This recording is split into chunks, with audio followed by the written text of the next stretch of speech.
Practical self-defense. So know what your objective is. If somebody's attacking you, your objective is not to fight them. That's not what you're trying to do. You didn't show up with the intent to fight this person. They showed up with the intent to harm you. So now your objective is to get the fuck away from them. So, soft tissue is your best target. Again, just like pepper spray. If I'm coming after you with the intent to put my hands on you, kicking me in the nuts is not going to do anything. It will make me uncomfortable while I put my hands on you.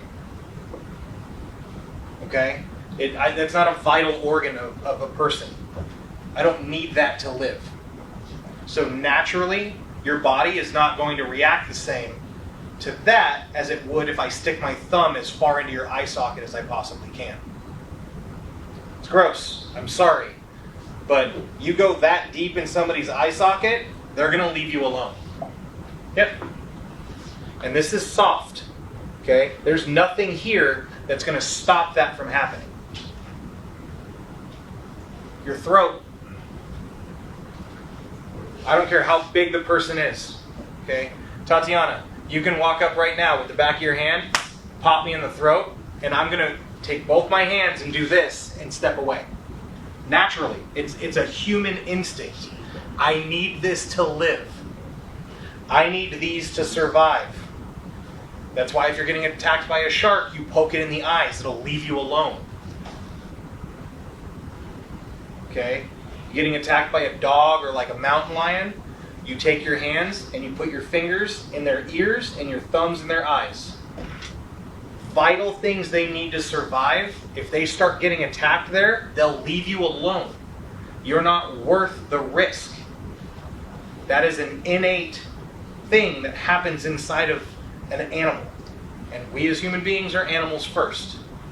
So we have instinctual things that if they get attacked, they will pull away. The dangly bits don't have that instinct. Okay? So throat, eyes should be top priority targets. If you do get a chance to pull away or you have the opportunity to yell, do not yell help. I don't know why, but as a society, we have gotten away from helping people when they scream for help. Fire is a good one. My baby is the best. Unless it's Quan, then he'll just laugh. But if you start screaming, my baby, someone help my baby, neighbors are going to come. Now this is also where opening all those windows initially is going to come in handy. Because if all the windows are closed and you're screaming and yelling inside a closed up house, not many people are going to hear you. If I'd already opened up all the windows and I'm screaming and yelling, fire, my baby, I need help, there's a fire, now neighbors are going to hear you. People walking their dog down the street are going to hear you, and they're going to come help for a fire and to help your baby. Yes? I think one other point, too, back to the open houses that you didn't really touch on, is you could use your surrounding.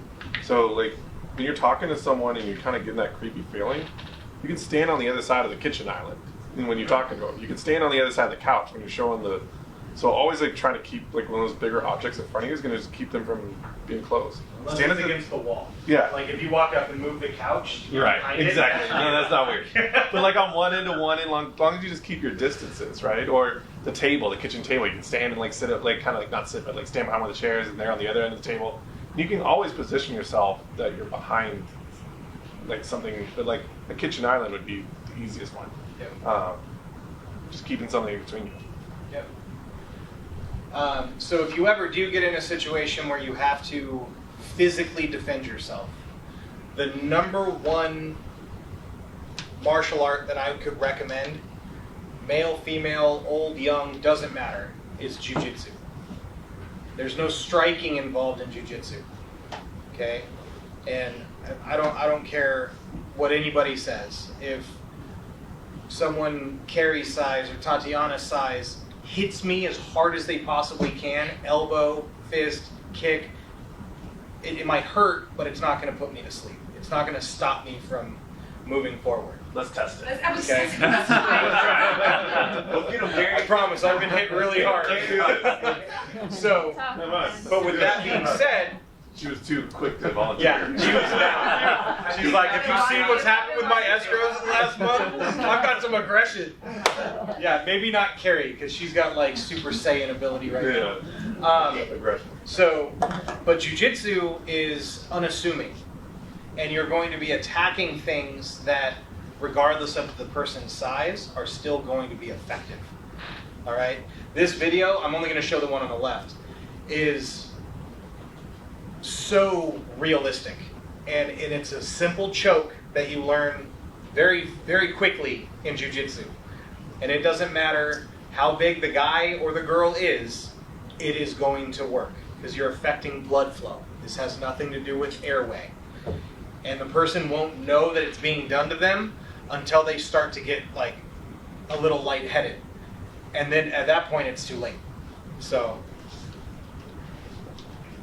this one's a fun one. You also don't try it unless you train to do it. Well, Well,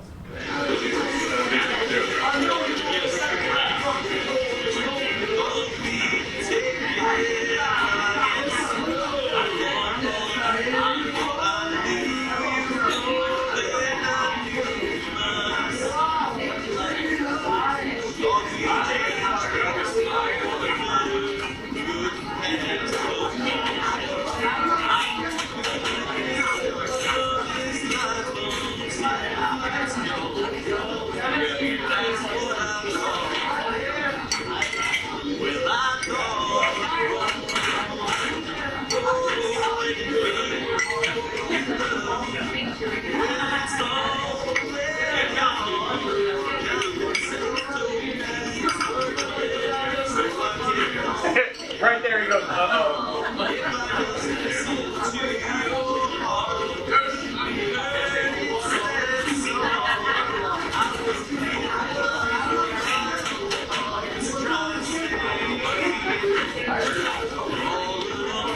6 seconds.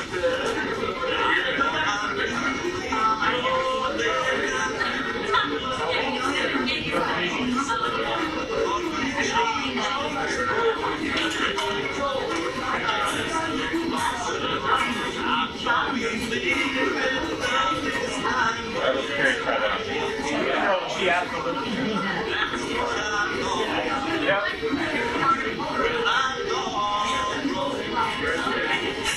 The collar choke.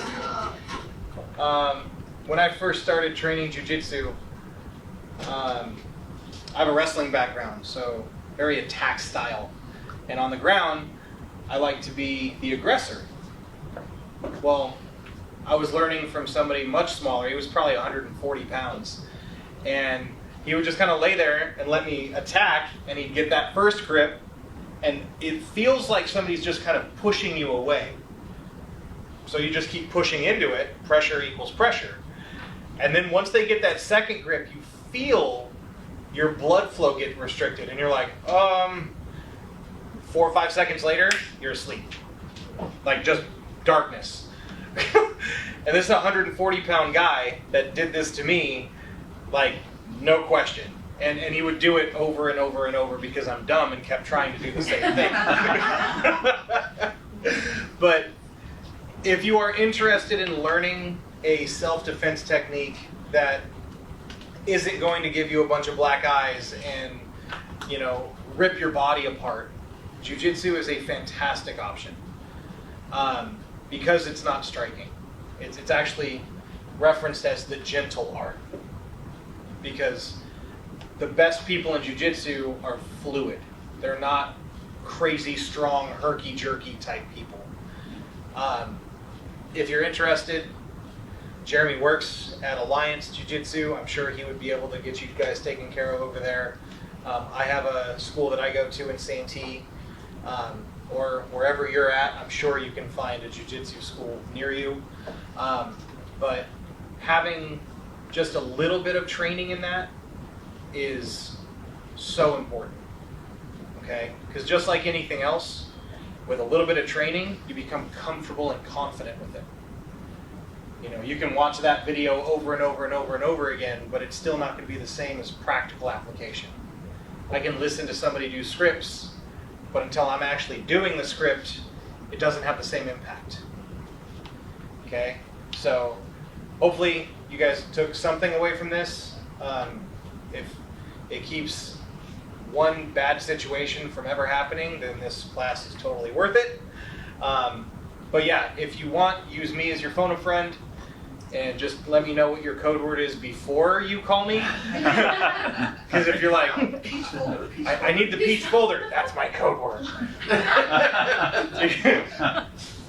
They might be on you. You're like, yeah, I'm like, I can't see you through the phone. I can hear you winking.